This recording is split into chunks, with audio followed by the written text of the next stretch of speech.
महाराष्ट्र के सीएम उद्धव ठाकरे की कुर्सी अब बहुत ही बड़े खतरे में आती हुई दिखाई दे रही है। जैसा कि आप सबको पता है पहले ही कि जो उद्धव ठाकरे हैं उनकी हेल्थ से रिलेटेड कुछ इशू है, जिसकी वजह से डे बाय डे उनकी हालत काफ़ी ज़्यादा ख़राब होती जा रही है। इनको देखते हुए पिछले कुछ दिनों पहले ही एक न्यूज़ सामने आई थी जहाँ पर बताया गया था कि उद्धव ठाकरे को उनकी कुर्सी से हटा के उस जगह पर अजीत पवार को बैठा दिया जाए, जहाँ उनको टेम्परेरी ही बैठाया जाए। लेकिन अब इन्हीं सब चीज़ों के बीच में बीजेपी के कैबिनेट मिनिस्टर नारायण राणे के द्वारा कल जो है एक स्टेटमेंट दिया गया, जहां पर उनके द्वारा सीधा बोल दिया गया कि मार्च 2021 तक किसी भी हालत में महाराष्ट्र में बीजेपी की सरकार बन जाएगी। उनके द्वारा सीधा दावा कर दिया गया है कि अगले 3 से 4 महीने में बीजेपी की सरकार जो है महाराष्ट्र में बन जाएगी। जैसे ही ये दावा किया गया उसके बाद काफ़ी ज़्यादा बवाल मच गया, लेकिन इसी बीच जो शरद पवार हैं वो दिल्ली के लिए रवाना हो गए। आपको बता दूं कि अभी जो अपडेट आ रही है उसमें बताया जा रहा है कि एनसीपी के जो प्रमुख हैं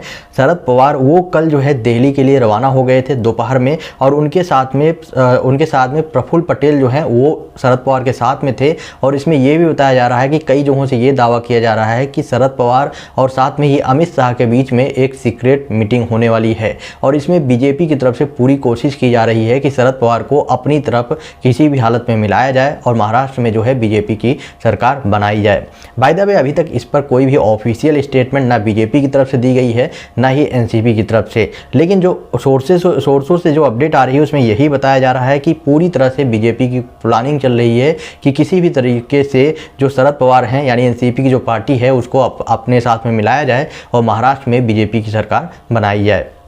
अब देखते हैं आने वाले टाइम पे ऐसा होता है या नहीं होता है, लेकिन नारायण राणे के द्वारा किए गए दावे से कुछ न कुछ बातें जो समझ में आ रही है, और साथ में ही जो शरद पवार हैं उनका दिल्ली में भी जाना कहीं ना कहीं से कुछ बातें जो पूरी तरह से कंफ्यूजिंग है कि हो सकता है कि आने वाले टाइम पे महाराष्ट्र में कोई ना कोई बड़ा गेम होने वाला है। आपका क्या ओपिनियन है इस पर? आप ओपिनियन कमेंट बॉक्स में बताएं और वीडियो को ज़्यादा से ज़्यादा शेयर करें।